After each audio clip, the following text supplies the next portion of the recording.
Dan bagi menghargai jasa dan bakti anggota Perkhidmatan Awam, bantuan khas keuangan sebanyak RM600 diberikan. Ini khas untuk kaki tangan awam grade 56 dan ke bawah.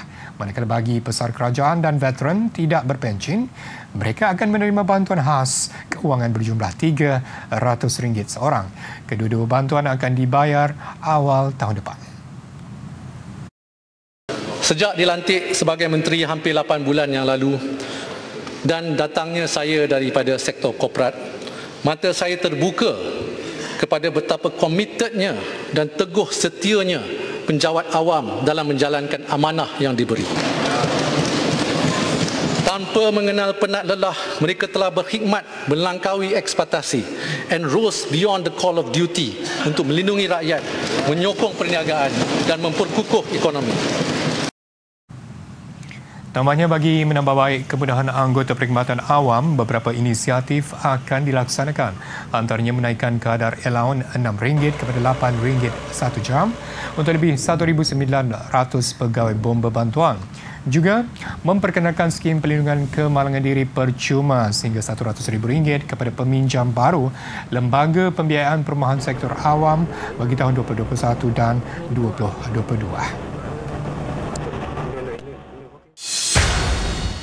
Dalam pada itu, ada berita baik untuk peminjam. Ekoran institusi perbankan menambah baik bantuan bayaran bersasar kepada peminjam kategori B40 dan perusahaan mikro dengan pinjaman sehingga RM150,000. Peminjam dalam kategori itu akan diberi dua pilihan, iaitu menangguhkan ansuran bulanan selama 3 bulan atau pengurangan ansuran bulanan 50% selama 6 bulan. Bagi peminjam M40, proses permohonan bantuan bayaran balik pinjaman dipermudahkan dengan peminjam perlu membuat pengisytiharan kendiri pengurangan pendapatan untuk mendapat bantuan bayaran balik. Fleksibiliti ini akan bermula pada Disember tahun ini. Sesi pembentangan belanjawan 2021 hari ini tertangguh 15 minit apabila Ketua Pembangkang Datuk Seri Anwar Ibrahim memohon Yang di-Pertuan Dewan Rakyat membenarkan semua 222 ahli parlimen masuk ke Dewan. Tindakan itu turut mendapat sokongan Wakil Rakyat Barisan Nasional. Untuk Speaker memberikan ruang ahli-ahli parlimen hadir yang menunggu di luar untuk masuk dalam Dewan. Alasannya, kalau dikatakan terlalu berat atas kesihatan, semalam semua kita boleh sidang dengan jangka waktu yang lebih panjang. Jadi dalam masa 1,5 jam, 2 jam, saya tidak fikir ia akan menjejaskan kesihatan. Saya mohon pertimbangan kelulusan The-Pertua menangguhkan 5 minit untuk ahli-ahli yang berhormat luar masuk Dewan.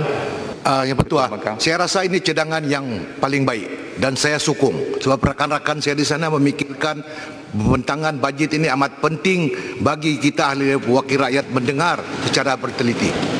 Jarakan ini kita tengok ni, begitu banyak sekali tempat yang kosong. Ya. Ya. Saya rasa kalau kita nak ikut SOP pun, ini dah lebih lagi daripada mengikuti SOP tu. Boleh lagi masuk ni dan memastikan SOP kita patuhi.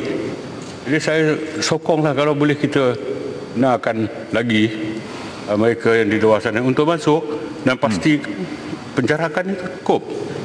Sebenarnya perkara ini telah pun dipersetujui. Pagi tadi pun saya membuat sedikit pembincangan untuk membenarkan semua ahli parlimen hadir untuk percadangan bajet pada hari ini. Tapi saya rasa